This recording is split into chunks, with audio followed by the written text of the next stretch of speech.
Vaheguru Ji Ka Khalsa, Vaheguru Ji Ki Fateh.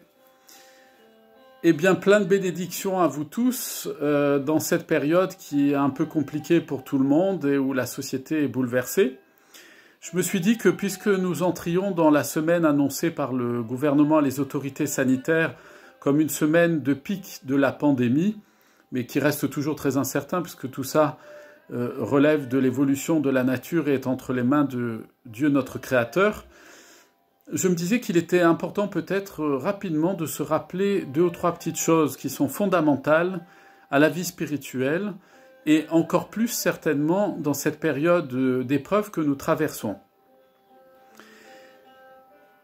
Tout d'abord, il faut se souvenir que avoir peur, craindre quelque chose, ne disperse pas pour autant le danger. Ce n'est pas parce que nous allons avoir peur, nous allons être angoissés, que le danger disparaîtra pour autant. Le danger existe, il est réel, il ne faut pas le minimiser, c'est vrai, mais en même temps, il faut le laisser à sa place. C'est-à-dire que lorsque nos maîtres bien-aimés de mémoire bénie, et je pense en particulier à Guru Gobind Singh Sahib Ji, partaient au combat, ils ne partaient pas en récitant comme un mantra toute la journée le nom de ces agresseurs et de l'agresseur des populations auprès desquelles ils venaient à leur secours. Donc, c'est un point très important, très très important, surtout pour les temps qui viennent, de nous rappeler que fonder son existence actuellement face à ce virus, en craignant, en ayant peur, en vivant dans l'angoisse peut-être de risquer de devoir l'attraper, etc., conduit à un état intérieur qui d'abord, on le sait d'un point de vue chimique et biologique, quand on a peur, on mobilise de façon importante et excessive les ressources du corps et on affaiblit de cette manière-là les défenses immunitaires. Donc c'est pas très bon d'avoir peur et de se mettre dans un état d'angoisse et de crainte constant, dans la mesure où effectivement cet état d'anxiété va créer de la faiblesse dans le corps. C'est pas le moment d'être faible dans son corps, au contraire, c'est le moment de le renforcer. Pour le renforcer, nous avons 2 piliers fondamentaux qui sont ceux de la vie spirituelle enseignés par nos maîtres bien-aimés, à commencer par Guru Nanak Dev Ji, qui nous rappelle qu'il y a 2 aspects qui sont fondateurs de la paix à l'intérieur de nous.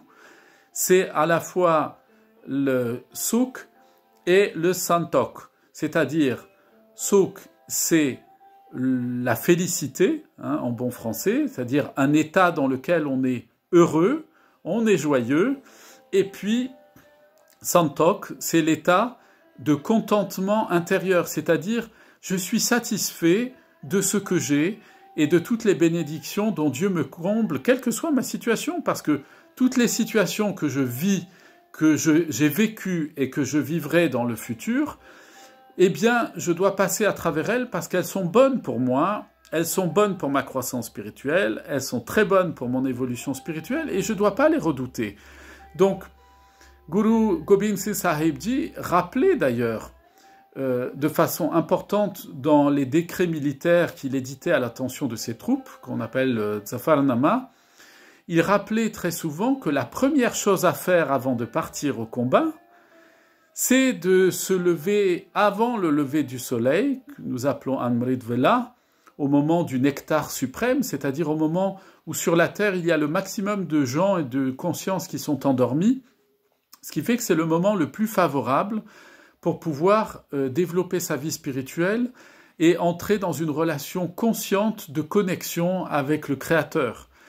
Donc il faut méditer, c'est très important de méditer, c'est très important de se lever de bonne heure le matin et de commencer sa journée en recherchant la connexion avec le Créateur. Pourquoi? Pour une raison très simple, c'est que vous ne pouvez pas obtenir le Sukh, vous ne pouvez pas obtenir le bonheur intérieur, la félicité intérieure, vous ne pouvez pas être heureux, bien heureux dans votre vie, si vous ne commencez pas la journée par cette relation, cette connexion au Créateur, c'est-à-dire vous rappeler que votre vie, elle ne tient pas entre vos mains.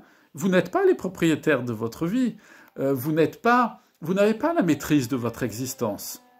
Vous avez qu'une maîtrise très partielle, qu'on appelle d'une façon un peu rapide le libre arbitre, mais c'est un peu comme un animal qu'on laisse courir dans un champ avec une clôture.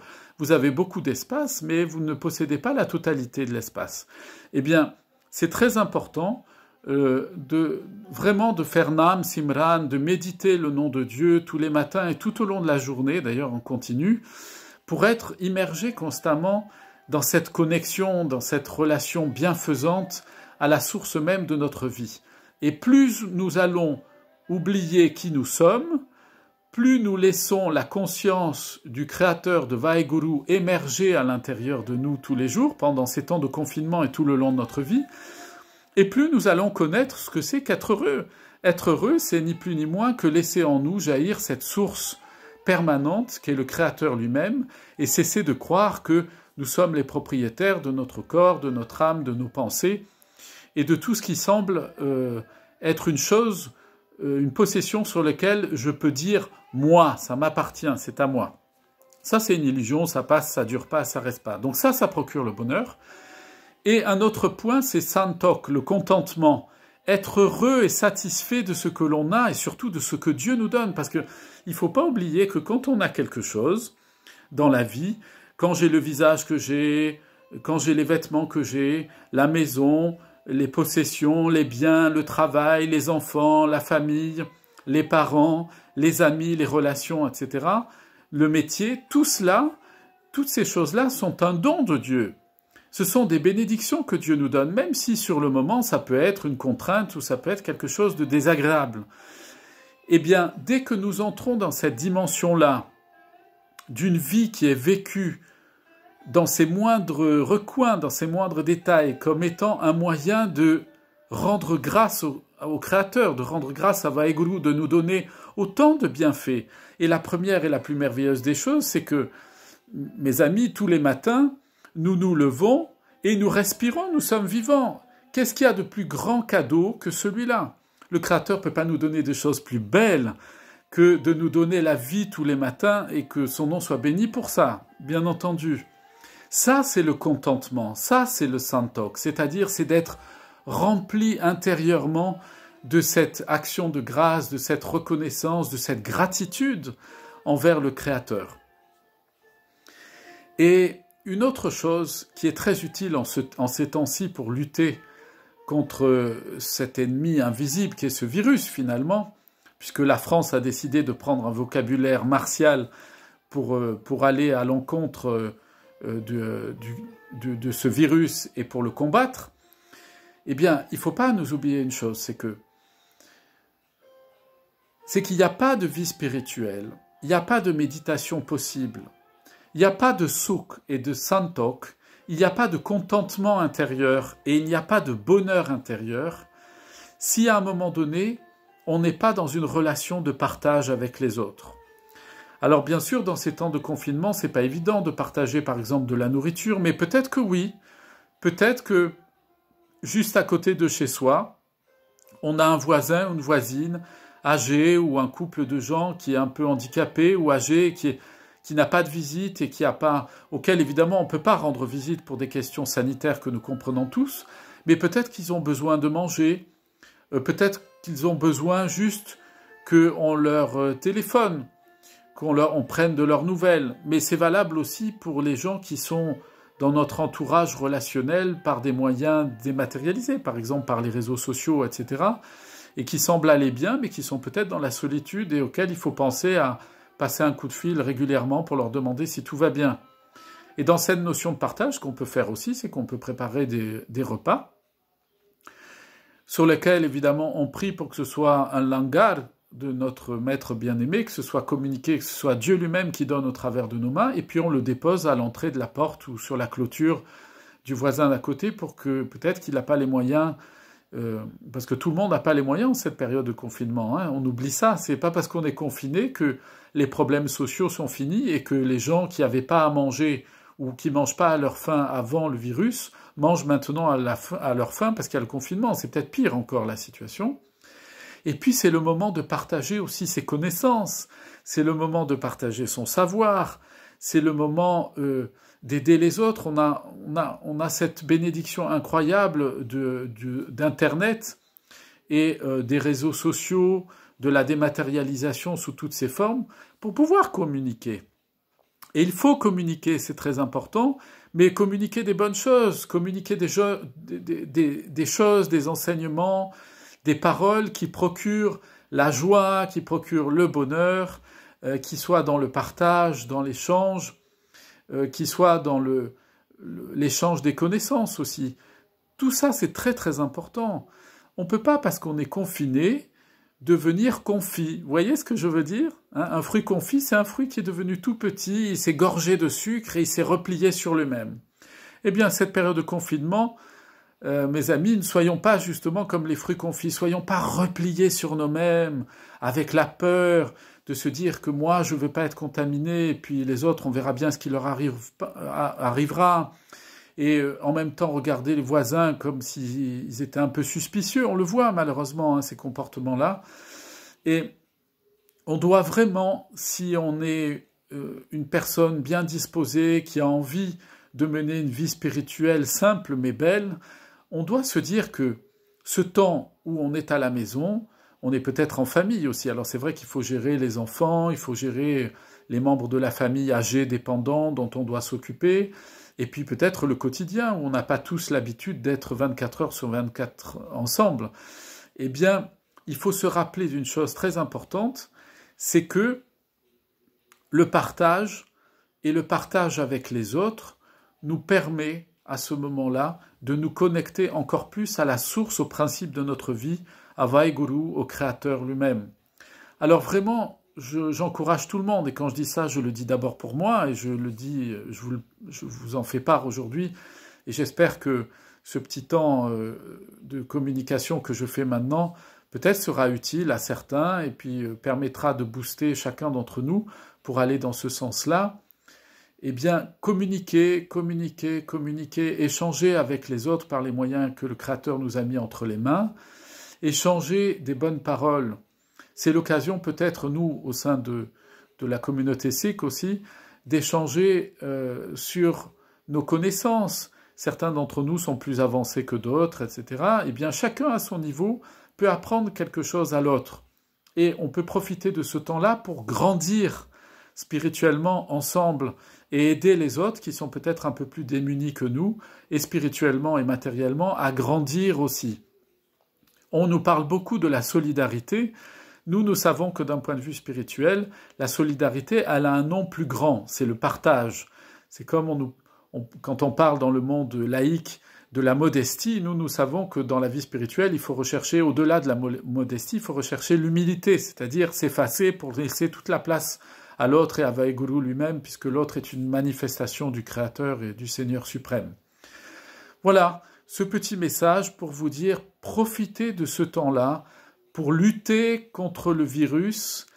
Il faut d'abord lutter contre la peur qui émerge, la peur du virus, et la peur de tomber malade et la peur de mourir.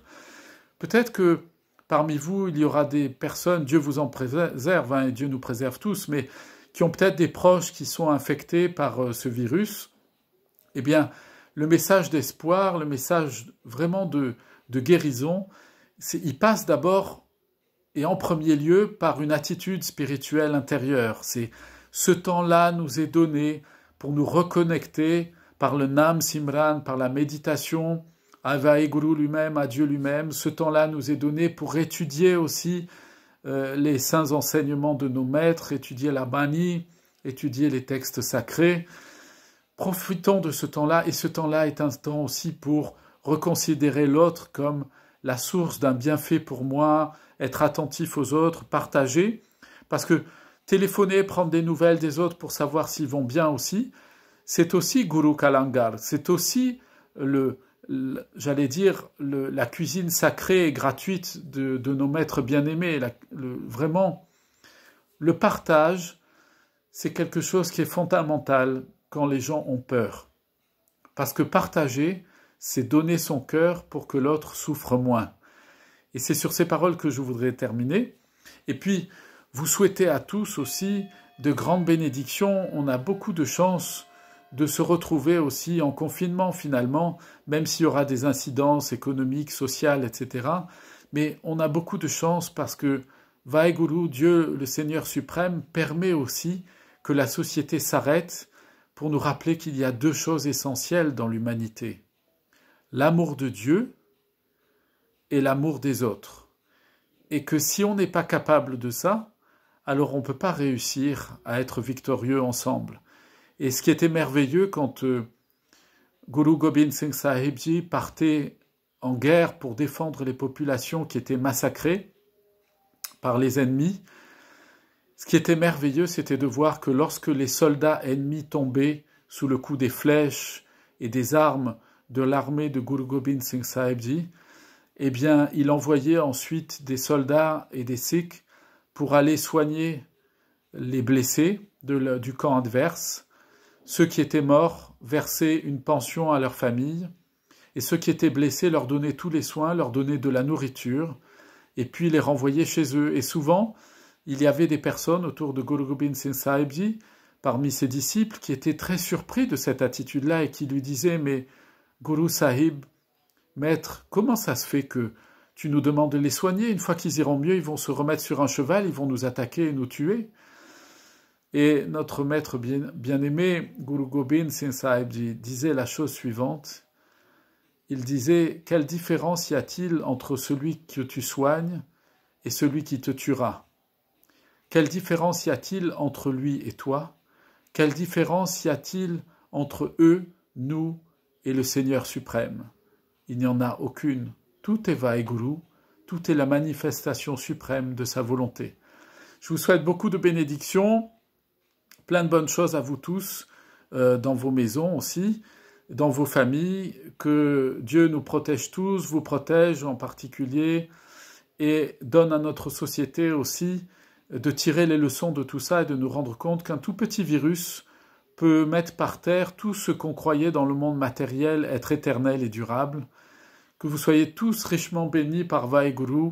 Vaheguru Ji Ka Khalsa, Vaheguru Ji Ki Fateh.